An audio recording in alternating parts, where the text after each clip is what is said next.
Yeah, so thank you for coming on and chatting to me today about the You're value very of welcome. to start with, can you just maybe introduce yourself and your career so far? Certainly, of course. My name is Bobby Bradley. I'm an actor and theatre maker from Glasgow, and I've been working professionally now for I'd like to say close to 20 years with kind of highs and lows in between, but my work's taken me all over the world, from performing Shakespeare on a beach in the Indian Ocean at one point to performing a new play on top of a table in the Croatian embassy in London. I've been on the stage at the National Theatre, I've been on BBC Drama, and all of my work is about, or I like to think, is focused around finding something interesting, finding the stories we tell. Because innately, I think as human beings, we are all storytellers. And building a story with an audience, with a company, in a theatre, or in a car park somewhere in Bathgate, which I once performed in as well, you will find the stories we tell to be the most interesting things about our very existence. Yeah, that's amazing. So now obviously you're going to be doing the Valley of Fear. Can you just talk about maybe like what who you're playing in the show and what the show's kind of about? I certainly can. So Sherlock Holmes, The Valley of Fear, and I'm playing Sherlock Holmes, which is a big, exciting challenge for me. One of the most enduring characters in literature, which I'm sure everyone is familiar with. It's strange where you kind of sit there and think to yourself, surely everybody knows who Sherlock Holmes is. But this story comes from the final novel that Arthur Conan Doyle wrote about Sherlock Holmes. And in it, we meet Sherlock Holmes and his faithful companion, Dr. Watson, sitting idly on a morning in 221B Baker Street. And on their doorstep lands a mysterious letter with a cryptic code. And from that genesis, an adventure is born, a mystery that takes them to a manor house to discover a nefarious death. And then the story develops, as all the novels do, with a kind of side story as well, which, as the full story of the mystery is resolved, we understand that there is a parallel story that happened 20 years before in a valley in California, in America, and how the two are linked and how this body came to be, how this man was murdered. We all find out together as part of this adventure. Oh, it sounds really exciting. So, like you said, Sherlock, everyone knows who Sherlock is. So, there's been lots of different portrayals of him over the years. Have you taken inspiration from any other portrayals, or are you completely making it your own? I mean, a mixture of two. I mean, with a character like this, I mean, you really, you cannot help but have seen and be affected by other notable performances. Obviously, modern day, you've got Benedict Cumberbatch, Johnny Lee Miller, Robert Downey Jr., and to pretend as if I'm going to give something that approximates that would be fanciful. But I mean, looking back over history, you've got Peter Cushing's, Christopher Plummer, John Neville. I mean, this he's been played by over 100 different actors, and every single actor who comes to this part, I suppose any part to an extent, you take the source material as a beginning, but develop what you find interesting within there. And, no doubts, some hang-ups on my own physicality, my own psychology. There's things I find interesting there, which I don't think I've seen. And that's as much a testament to my interpretation of the script as it is the incredible adaptation that our writer and director Nick Lane has produced, because he's taken that novel and really distilled down some of their key relationships, particularly between Holmes and Watson, that puts us in a really interesting space that I just don't think we find in a lot of other big Sherlock Holmes stories we've had recently. So I'm really excited to kind of get into that nitty gritty and find that relationship between the two of them. Because ultimately, if you were John Watson and you've got your mate who is consistently finding dead bodies and being put in the middle of danger, why would you hang out with this guy? So there's got to be something there. Well, that's such a good point. Yeah.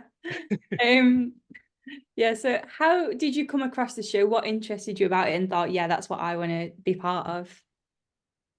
Well, I mean, I've worked with Blackeyed Theatre before. Blackeyed Theatre, who are producing this play, are now this year, in fact, celebrating their 20th year as a theatre company, touring theatre company in the UK. And the work I did with them previously was on a production and adaptation of Frankenstein 2 years ago.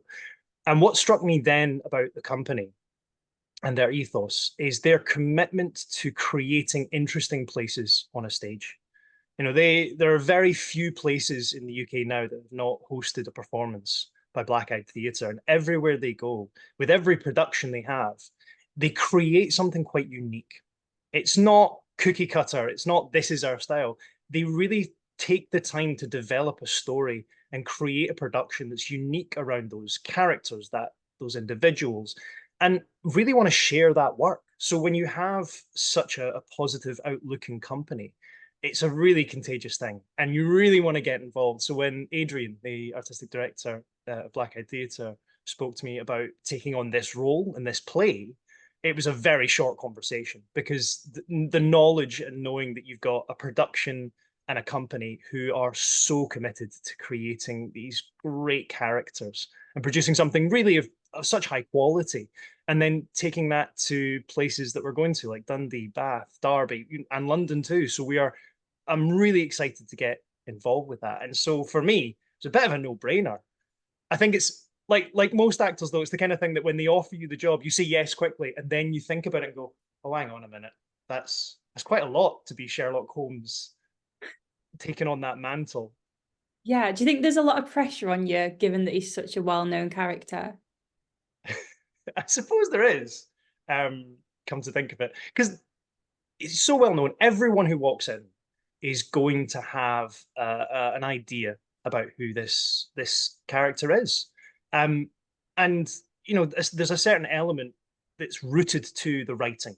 And I say, with such a faithful adaptation of the play, what's great for us and what's great for me is I really feel connected to the actual source material. We've not decided to take we've not decided to redevelop the character and make them edgy, or come up with something fanciful. We're like, no, this is what's there, and actually what's there is really interesting. So in a way, one of the things that I really connect to with this character, and one of the things I'm quite looking forward to, is finding that raw, unprocessed, living on the edge feeling that you would if you were in that kind of mystery. In the novels, Sherlock Holmes has, a dozen different theories about how this could work out. And as the audience, so do we. As each new clue is developed, you live on that edge of that wave with the audience, and you really start to find the kind of that little scintillating, little bubbling feeling where you're like, hang on a minute, that wasn't there before. And you start to piece this thing together in your head.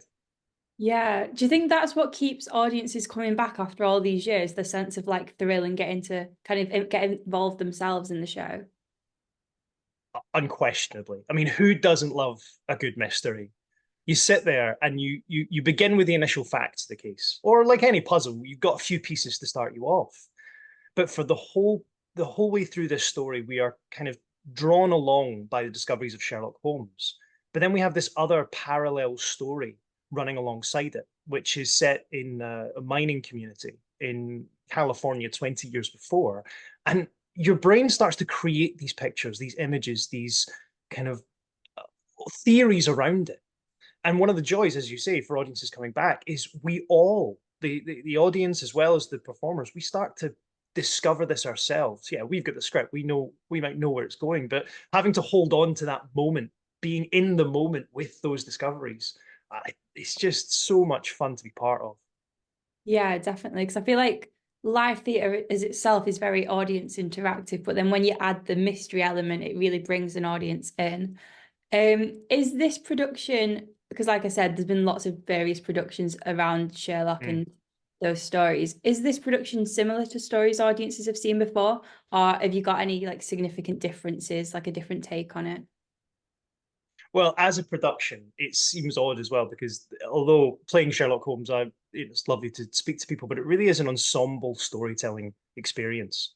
The play is narrated by Joseph Derrington, who's playing John Watson, and that's very much the narrative that goes with the novels. It's rare to find a production that brave, because most people just take the Sherlock story. They just go, this is the mystery, here you go. Whereas what we're kind of setting out to do with this production is bring together something from that source material, celebrate the writing that is. There's a reason that these novels have been so successful, endured for so long.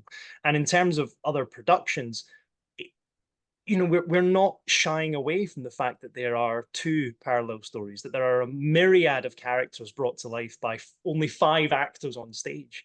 So we're celebrating that with ensemble storytelling, multi-rolling, these quirky little characters, which are both enjoyable as well as intriguing. So odd to say, while there's a kind of corpse in the room that's being evaluated, there's actually quite a lot of laughs along the way, and that's definitely rare. Sounds like the perfect combination. Yeah, so like you said, there's only 5 cast members, isn't there? So that's quite a small cast, which I think makes the show quite unique. Would you say that's had a positive impact on the show, having such a small cast? Unquestionably. Yeah. I mean, when you've got a tight-knit team and everyone takes that responsibility, it also means that, as I say, it feels more ensemble than it is a leader, a standout. We tell this story together. You know, you can only look like the world's greatest detective if the other people in the room respond accordingly. You can have all the theories you want and puff on your little tobacco pipe, but ultimately you need the people around you to create that. And that's characters right across the canon of Sherlock Holmes. We've got a butler and a body. We've got, John Watson by his side, and we've got a mysterious figure in the background who may be pulling the strings without giving too many spoilers. But again, we've got those characters that people can touch on, relate to, develop along with. So you can feel that threat. And putting together a tight company of 5 means that that responsibility is shared, I'd say, very equally, but also in a way that as an audience member, you feel the full effect of some of the talent on stage. I mean, each one of the performers are just phenomenal. And, this production ran previously with many of the company returning for this production too. So the experience they have of telling that story, knowing where the beats are, and having just a lot of fun on stage with that story. Yeah. Um, have you, as a performer, have you been on tour before? What are you excited for about obviously going to multiple locations with this production? Yeah, tour is always fun. It's tour is always an interesting piece because you are going to places you've never been to before. Often in a lot of tours, you go to places you've never heard of before. I mean, with this tour, Dundee, Derby, Bath, London, these are places I've performed in before, and I'm really excited to see again. You live in a little bubble sometimes when you're on tour. And again, this is where that ensemble spirit really crafts, because along with the 5 performers, we've got stage management and company who come with us. So we form a little family out on the road. It's a really lovely experience, and it can be for a lot of people. But every day you are turning up to a new town or a new city, and you are exploring it from the ground up. And knowing that you're walking around a town with this little story that you're going to tell everyone tonight, it's a lovely little feeling because you get to have little coffee before the show, and you're thinking, if if you hear anyone talking about the show, you just kind of prick your ears up, or if you see a little poster, you're like, oh, that sounds. And it's a nice little feeling to know that you've got a little gift that you're kind of touring around the country. Although I'm sure some people who've seen previous shows I've done might not think that, but you feel like you've got something to give when you're walking out on tour. And in a way, it kind of, you get a really strong sense of community when you are in places for long. So I'm really excited to get back into some of these places. Dundee, Derby, Bath is beautiful, especially this time of year. By the time we get there in April, it's going to be kind of teetering on the brink of that mid-spring, so it's going to look gorgeous too. Yeah, that sounds so nice. Um, so the run is starting in London. Why do you think it's important? Like, why do you think London's a good place for the show to start? Obviously, there's a lot of theatre is kind of centered in London. Yeah, it's a great question. So logistics is the big question, is the big answer to that. The company's based in Bracknell and the most performers are based in London. It's a great place to bring things together. But I think, as you say, it can be a place where something starts, but it can't be a place where something ends. You've got to take that from where so many people are. I mean, 8, 9 million people live in Greater London, so it's almost a country within itself. So you've got to take on the weight of that. But if you're making work that only speaks to that one location, that one audience, it's very limited, very limiting as well as a production. So you've got to use that as a basis because of just purely what's around you. I think with all theatre, it should speak to a sense of community. And if you're creating something within a location, what is it about that location? I mean, for Sherlock Holmes, it was originally published in the Strand magazine. It was originally based a very London centric story. But even in the story, leave London. We go out into the country. We go to a manor house. So why shouldn't the production do the same? And audiences outside of London deserve top quality theatre as well. I mean, that's kind of the basic principle, that it needs to go to where people are. There's an audience for most shows. You just got to go out and find it. Yeah, that's so true. That's so important. I've just got a couple more questions to finish off with. So, how will Sure. audiences feel coming away from the show? Hopefully, satisfied with their answers. Hopefully, smug that they guessed it early on. That would be nice. But hopefully, entertained, enjoyed, with a big smile on their face too, because the story finishes with a satisfying resolution. But again, in the world of Sherlock Holmes, nothing's ever definite. There's always another mystery to come. So hopefully, teased for possibilities to come. Yeah, oh, that's amazing. And then my last question is just if you could describe the show in 3 words, what would they be? Oh, 3 words only. Yeah. I would say it's exciting, it's terrifying, and it's mysterious. Whew, very interesting. Yeah. Yeah, so that's everything that I wanted to ask about. But that sounds really amazing. Thank you so much for giving your time to talk to me this afternoon. Absolute pleasure, Katie. Lovely to meet you. Thanks very much. Best of luck with the run. Thank you. Thanks.